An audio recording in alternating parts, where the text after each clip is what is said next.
Abafere ababiri olunaku olwaleero ate mukama waabwe abavuddemu nga kuno kwe kuli omukulu Franka Gashumba awamu n'omukulu Rugaba tebakyalina kye bagamba abafere ababiri kiddako Muhoozi abagambye nedda basajja mmwe muli babi basajja mmwe mwagala kuntomeza busajja mmwe muli mukundiirako ssente busajja mmwe mukwatibwe Gashumba n'omukulu Alozias Bujingo bagenda kifuwa nga bakiza munda nti bulijjo bamanyi mbu baana ba mwami kumbe oli abakozesa bukozesa oli abadde ayisaawo bibye naye kaakati bye bya Bujingo si birungi nnyo ku ludda olwo Bujingo gakaaba gakomba ate kino ajja kyejjusa nze kambabuulire Nyabo bamusisinkanye naye munange tebibadde bulungi Bujingo bulijjo alowooza nti bw'anadda n'ayasamira His Excellency the President of Uganda Kyagulanyi Ssentamu Robert Bob Wine timunange ebyo bigenda kutereera naye ate bambi alabye nnyo kubanga ate byeyongedde kubeera bubi Kanani egenda bagitwala buli kimu kigenda muggwaako kwegamba asigalawo mu bbanga ffe twabagamba bantu mmwe ne tubagamba mwetunulemu mwetegereze mumanye bannabasajja tebabaagala bali mubakozesa nsobi munange batutabanga ababofu batutabanga abafala batutabanga abatasobola batutabanga ababafiiriza batutabanga ababalimba batutabanga abalaba nga tetulina kiddako naye kakati bagenda kuwulira ku bukambwe bagenda kuwulira kaliro nabo babaddewo ebbanga ddene nga balimba bannayuganda nga babawuddisa nga babafera nga balowooza nti bannayuganda tebalaba era nga balowooza bannayuganda tebalina kiddako naye kaakati muganda wange mukwano gwange nyongera okujjukiza nti bye babadde bulijjo bye tugamba nti ate bano kiki baganda bange nabo batandise okubirozaako twagala obbajjukiza n'obbategeeza nti mwami Museveni awamu n'akabinja ke mu kaseera nga tebakyalina kiddako era nga tebakyalina kigamba bantu genda bafuukira ensolo baganda bange mikwano gyange wake up fight for our country this is the right time please Ugandans wake up Ugandans wake up let's fight for our country and our Muhoozi bisaanyizo mbuuza nti lwaki mu nnyumba mwakulidde yazanyira mu State House n'asomera mu State House awasiriza mu State House azaalidde mu State House omulimu gwa kitaawe gwabadde alaba taata gwakola bwa pulezidenti omulimu omulala gwe yamulabirako w'amagye n'ayingira amagye n'aleekawo omukyala we mugole n'agenda mu magye agakoze paka ku ddala lya kitaawe owange ebipimo byonga byabafala nnyo minzaani gy'okozesa okupima abasaanidde n'abatasaanidde nga ya kiboggwe nnyo singa gwali gutyo mu nsinga okubaako ky'ofuna olina kusooka kubeera mwana waani singa okugoba ebirooto byo n'obikwata walina kusooka kubeera mwana wa gundi singa okwakiivinga ekintu kyonna mu eno dduniya ey'okuvuganya walina kusooka kubeera mwana wa gundi sooka weebuuze muli munda mu mutima gwo ggwe ng'omuntu nti naye nze alokompoka na bino ndi mwana waani olowooza we wakulira tewaaliwo basumba olowooza abasumba abo tebaazaala baana sooka weebuuze gwani ayimiridde katuuti ali mu kubuulirira enjiri olwaleero nga kitaawo teyali musumba ate nga teyali wattutumu era nga teyali mumanye lwaki abaana b'abasumba abo abaali ab'amaanyi gwe wakulira si be basumba olwaleero lwaki si be balyowa emyoyo olwaleero lwaki si be bakola ebyamagero nga bakitaabwe be baabikola lwaki si be bakola obunabbi obw'amaanyi obutuukirira nga bakitaabwe be baabukola lwaki si be basomboola ensi nga bakoze zikulusedi nga bakitaabwe be baabasomboola lwaki gwe Bujingo atali mwana wa mumanye osobola okukola olukuŋŋaana abantu ne bajja mu bungi lwaki buli lwa Sande osobola okusabisa stiru n'osigala ng'ofuna abantu gw'oli mwana waani afuna abantu kitegeeza naawe kennyini ng'omuntu mu kwagala okuba His Excellency Bobi Wine weekubiddemu era enjiri bulijjo gy'obuulirira abantu nti bannange tekitegeeza kwani akuzaala tekitegeeza kuwa gye wakulira, tekitegeeza oli mwana waani, wabula kitegeeza kugoba birooto, kitegeeza kubeera determined. Naye bw'olibeera determined, ensi tegenda kukubuuza oli mwana waani, ensi tegenda kukubuuza wavaawa, ensi tegenda kukubuuza ani akuzaala, ensi egenda kutunuulira ekyo ky'okola. Gwe walisoose ne weebuuza ebiba nti munnanga omwana wa gundi y'alina okubeera, gwe weebuuze basudde teyaleka baana. Mu baana be mulimu amanyi okuyimba kadongo kamu n'amwanamya oba ekika kya musiki kyonna ekiriwo, waliwo asobola okukiyimba n'akyanamya, waliwo asobola okubeera ow'amaanyi nga Hamani Basudde. Bonna bagezezzaako okuyimba, bonna bagezezzaako okugegenya, naye nabagamba nti talenti yo teringa ttaka, talenti teringa mizigo, tebagisikira. Buli omu ku nsi kuno alina kkoolo yo. Kitaawe ayinza okuba kkoolo yo yali ya bubbi, ng'ate ggwe yiyo ya busirikale ogenda kukwata babbi. Kitaawe ayinza okuba kkoolo ye yali ya busamize, ng'ate ggwe kkoolo yo ya kubeera musumba kulokola basamize. Kakati munne tekirina we kyawandiikibwa nti omwana alina kutambulira mu bigere bya kitaawe. Waliwo abatatambulira mu bigere by'abakitaabwe lwa nsonga nti tebaagala oba tebeegomba kutambulira mu bigere by'abakitaabwe. Ne wabaawo abakola ekisoboka kyonna n'okukuula ejjembe okutambulira mu bigere by'abakitaabwe, naye era mwana wattu ne bigaana. Ne bigaana. Ng'oli akoze kyonna ekisoboka okwefaanaanyiriza kitaawe, ng'oli akoze kyonna ekisoboka okubeera ow'amaanyi nga kitaawe, naye ne bigaana. Nze ndabye abasamize ba Beni Ggulu nga basikirwa baana baabwe, naye nga wallahi b'emmandwa z'ababooleyo si kkoolo yaabwe. Ate nendaba abaana b'abasumba bangi nnyo, wallahi nga be basinga obuyaayi n'obunyazi mu kibuga Kampala. Nga ne bw'obawa akazindaalo babuulire ku njiri, nga ne bw'obagamba nti bannaye nsomera essuula eno, tebabisobola kubanga ekyo kye baliko si ye kkoolo yaabwe. Sigenda kugenda wala nnyo ngende ku mwana wa Agustiniga abizzaayo Kawaala omugenzi yeebake mirembe. Mutabani we kitaawe yamutendeka nti naawe osobola okubeera omusumba, n'amuyigiriza how to preach.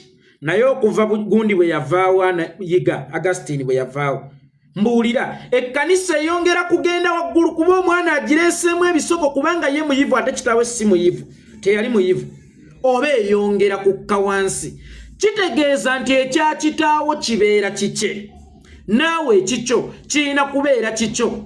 Eno ensi tetambulira ku oli mwana waani, ensi etambulira ku gwani. Mpulidde omuwaana nti ali ku ranka ya kitaawe. Ranka si esalawo ky'ogenda okubeera, kubanga Burkina Faso eyawamba obuyinza yali kaputeeni. Egini eyawamba obuyinza Mamudu Dumbuya yali kaputeeni. Olowooza mu nsi ezo tewaaliyo bajjeno? Olowooza mu nsi ezo bapulezidenti tebalinamu baana baabwe? Olowooza mu nsi ezo bapulezidenti tebalinamu baŋŋanda zaabwe? Mamudu Dumbuya yalina oluganda ku pulezidenti gwe yajjako oba gwe yaddira mu bigere. Ono omuvubuka omuto w'e Burkina Faso yalina oluganda ku pulezidenti gwe yajja mu bigere. Olowooza ensi ezo ezikyusiddwa obuyinza nga zikyusibwa bakaputeeni mu West Africa kuliko jeno n'omu eyakyusa obuyinza, bali ku ranks za wansi kaputeeni. Kakati gwe bwe mpulira ng'owaana Muhoozi okubeera genero, muganda wange obeera omala bya mbulago, kubanga naawe Susan osobola okumuwa erinnya lyonna ly'oyagala, osobola n'okumutuuma wa malayika wadde tasobola kubuuka nga mbaata. Ne Museveni asobola okuwa omwana we ranks zonna z'ayagala, asobola okumuwa ebifunfugu byonna by'ayagala, but at the end of the day ranks teziba ku uniform. Ranks zibeera mu bwongo, ranks ziba mu ntegeerayo, era ow'entegeera ennyingi asobola okukwata obuyinza n'okusinga oba n'okusooka ababalina ranks ezawaggulu.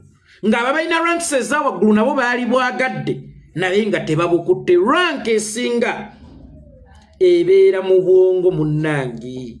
Kakati ate n'endiga zo zennyini nzisaasidde, kubanga nga ggwe omusumba waazo zimazeemu amaanyi. Endiga ezisabira awo zonna zino na kyamagero, zaagala kubeera bulungi, zaagala kwachivinga, zaagala zikuza ku mirimu, naye ng'abaana abo gye bakolera gye baagala obbakuliza ku mirimu, abantu be bakola nabo balina oluganda ku boss. sinakindi baana baba boss naye obagamba nti tewali kitasoboka mu maaso ga Mukama. Mukama akulonda nga tosaanidde n'akutuusa n'abalangira. Mukama talonda basaanidde wabula alonda abatasaanidde ye n'abeewera ebisaanyizo ne bafuuka abasaanidde. Kakati ate oli mu kugamba nti okubaako ky'ofuna olunaku olwaleero olina kubeera mwana waani.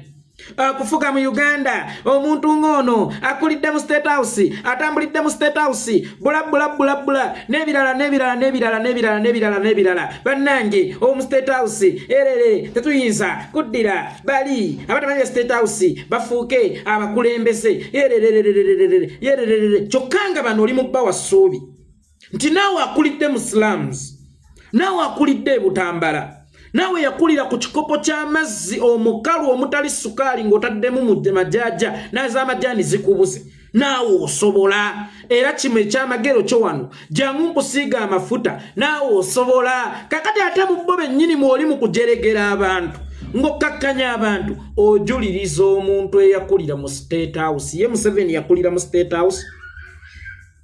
Ye Museveni ng'omuntu mwana waani? Bwe kibanga alina okutuula awo alina kubanga mwana w'oyo abaddewo. Kitaawe wa Museveni yali abaddeko yadde owa LC wano Muzeeyi Amos Kaguta yeebake mirembe.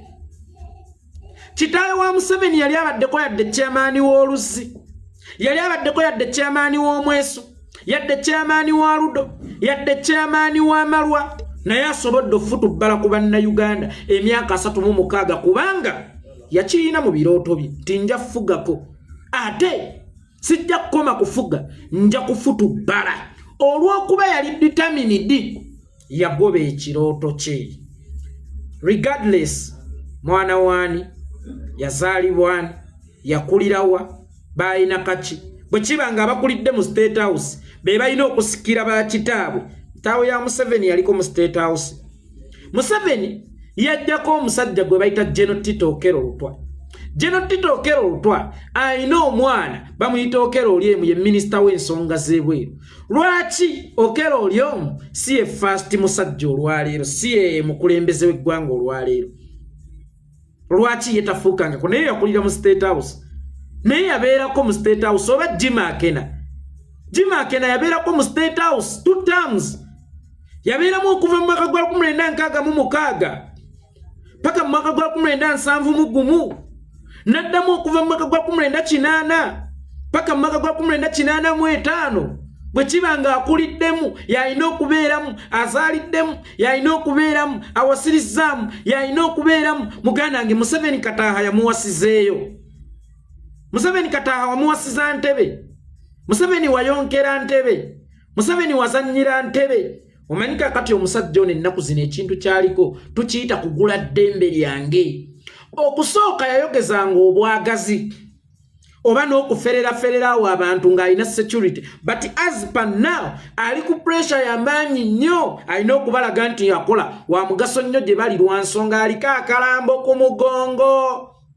Buli lwe yeetaaya bw'ati nga kaali kyadikagamba wanzita, buli lwe yeetaaya bw'ati nga kaali kyadikagamba wanzita. Kakati akimanyi nti eno gavumenti yeyokka esobola omukuuma ng'ali safe nga tali munda mu kkomera, kubanga yo ebonga n'abatemu. Ate gavumenti yonna erijja tetololeetinga na buzzi bwa misango bwonna. Kyova olaba kakati essaawa eno abalaga nnyo nti akola, abalaga nnyo nti bannange muntunulemu wendi, bannange temunsiba. Kakati alwana butaddiza okukuuma eddembe.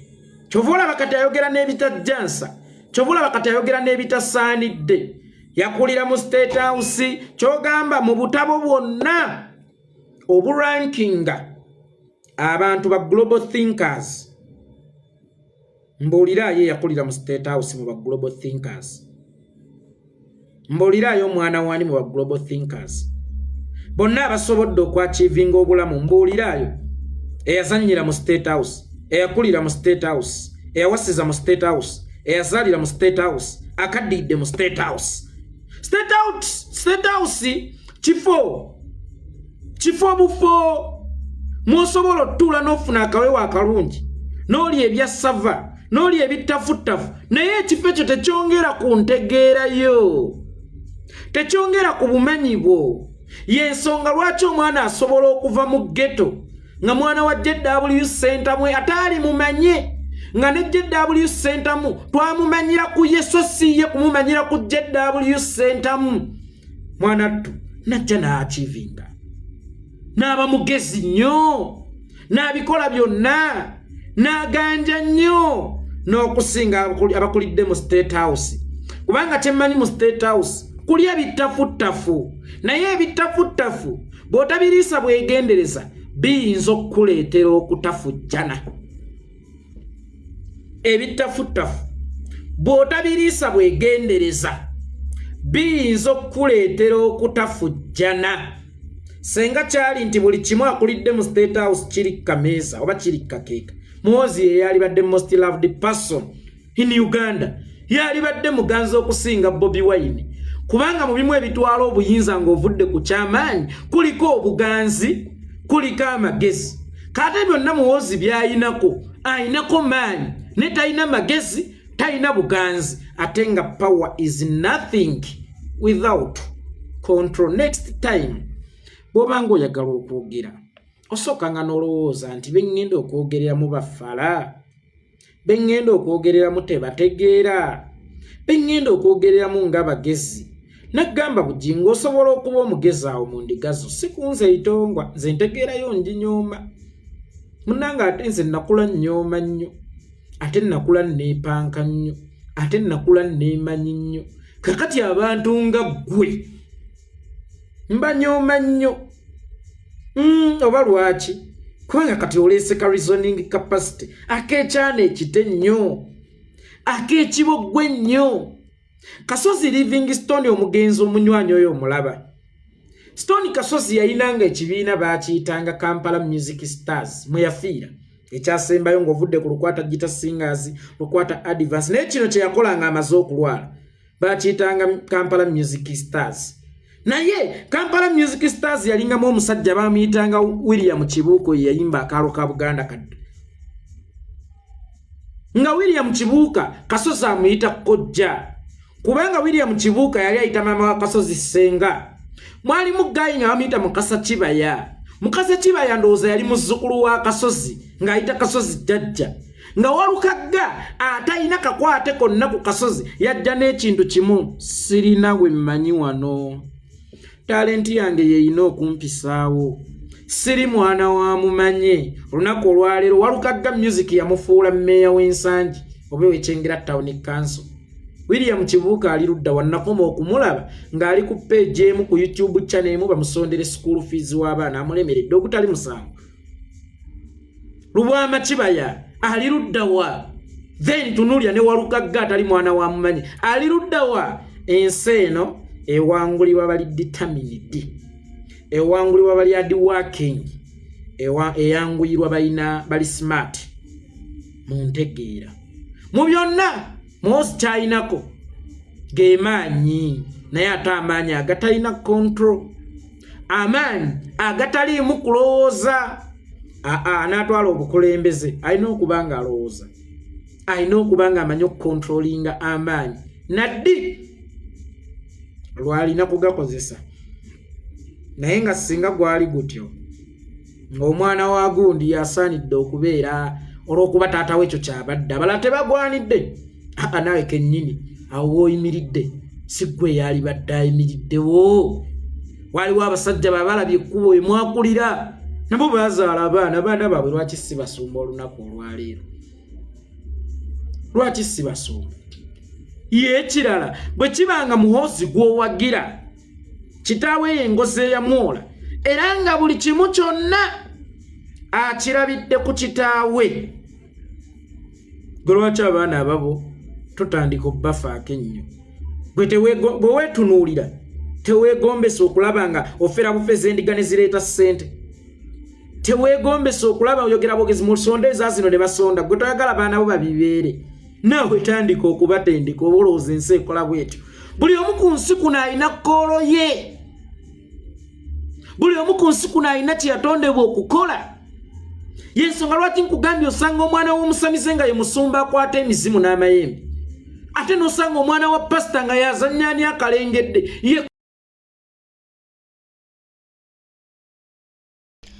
Tweyanziza nnyo muganda gwaffe yeekolera etungwa n'okusomesa okwo kw'osomesezza.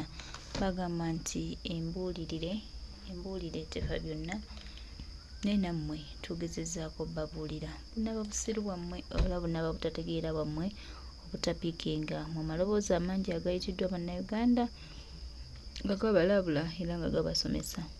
Naye ffe weetuli tulinze ki ekiddako? Ku lwa Uganda yaffe ffe tulina okubaawo ebbanga lyonna, ate nga tujja kubeerawo oba baagala oba tebaagala, oba kibanuguna oba kibapepenka, ffe tebitukwatako. Tuli wano ku lwa ggwanga lyaffe era tuli wano ku lwa Uganda yaffe, ate tusuubira tujja kubaawo ebbanga lyonna. Tewali kigenda tutuuza mabega, tewali kigenda tutunyegenyaamu. Tulina kusigala wano nga tulwanirira eggwanga lyaffe kutuuka we twagala okulitwala, ate era tusuubira titujja kuba bawanguzi. Tewali kigenda tutuuza mabega nga bwe twasimbula, era bwe tuli ate bwe tukyali era tukyatambulira ddala. Byonna bye twagala tujja bituukako. Ku lwa Katonda n'ensi yaffe tumanyi tujja kuba bawanguzi ebbanga lyonna.